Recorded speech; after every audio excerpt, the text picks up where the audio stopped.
அனைவருக்கும் வணக்கம். இன்றைக்கி நம்ம பார்க்க போகிறது செட்டிநாட்டு ஸ்டைல் அடைங்க. இந்த அடை ரொம்பவே டேஸ்ட்டாக இருக்கும். புரோட்டீன் சத்து நிறைஞ்ச இந்த அடையை குழந்தைங்களுக்கு அடிக்கடி செஞ்சு கொடுங்க. அரிசியில் மட்டும் இல்லைங்க, சிறுதானியங்களிலும் அடை செய்யலாம். இன்றைக்கி என்கிட்ட சிறுதானியம் இது இல்லை, அதனால் அரிசியில் செஞ்சு. Welcome to my channel cook for my செல்லம். அரை கப்பு பச்சரிசி, ரேஷன் பச்சரிசி போட்டிருக்கிறேன்.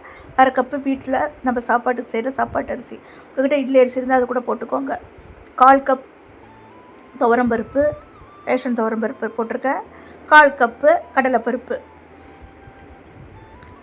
1/4 கப்புக்கு கம்மி, அதாவது 2 டேபிள் ஸ்பூன் பாசிப்பருப்பு, 2 டேபிள் ஸ்பூன் கருப்புளுந்து சேர்த்துட்டு வாங்க. உடம்புக்கு ரொம்பவே நல்லது, அதனால் நான் கருப்புளுந்து சேர்த்துருக்கேன். உங்களுக்கு பிடிக்கலைன்னா வெள்ளை உளுந்து போட்டுக்கோங்க. நான் தோலோடு தான் கருப்புளுந்து இன்றைக்கி நான் அரைச்சிருக்கிறேன். அவ்வளோ ஹெல்த் பெனிஃபிட்ஸ் இருக்குதுங்க. போன் ஸ்ட்ரென்த்துக்கு ரொம்பவே நல்லது கருப்புளுந்து. பெண்கள் அடிக்கடி இதை செஞ்சு சாப்பிட்டுவாங்க. கருப்புளுந்தை உங்களுடைய டயட்டில் சேர்த்துக்கோங்க. அவ்வளோதான். நம்ம இப்போது இது நல்லா ஒரு 4-5 டைம் கழுவிடலாம். கழுவிட்டு தண்ணி ஊற்றி வச்சுருங்க. ஒரு 4 மணி நேரம் நல்லா ஊறட்டும். ஊற வச்சு நீங்கள் நைட்லேயே கூட அரைச்சி ஃப்ரிட்ஜில் வச்சுருங்க. காலையில் எழுந்து நம்ம செஞ்சுக்கலாம்.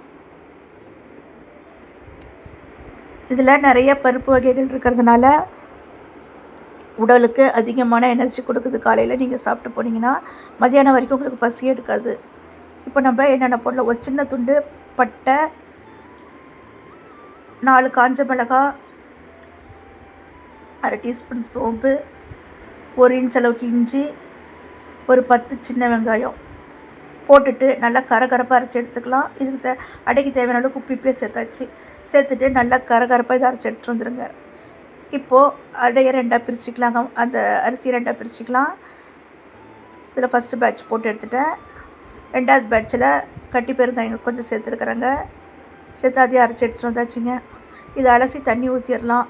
ரொம்ப கெட்டியாக இருக்குன்னு அவசியம் இல்லை. மாவு கொஞ்சம் தண்ணி ஊற்றி கூட அலசி ஊற்றிக்கலாம். நீங்கள் சன்னமாகவே ஊற்றுங்க, மொத்தமாக ஊற்றணுன்ற அவசியமும் கிடையாது. அவ்வளோதான்.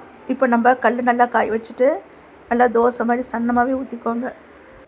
சின்னதாக நடுவில் ஒரு ஹோல்ஸ் போட்டுட்டு எண்ணெய் சுற்றி ஊற்றுங்க.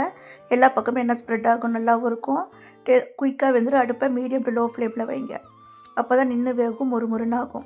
இந்த அடைக்கு தொட்டுக்கிறதுக்கு இஞ்சி சட்னி, தேங்காய் சட்னி, எல்லா காயும் போட்டு அவியல் வச்சிங்கன்னா ரொம்பவே டேஸ்ட்டாக இருக்கும். அப்படி இல்லைன்னா உங்களுக்கு ஒரு தக்காளி சட்னி இருந்தால் கூட ஓகே தான். அடையோட வெள்ளை வச்சு சாப்பிடுங்க, ரொம்பவே டேஸ்ட்டாக இருக்கும். வீடியோ பிடிச்சா லைக் பண்ணுங்கள், ஷேர் பண்ணுங்கள், சப்ஸ்கிரைப் பண்ணுங்கள்.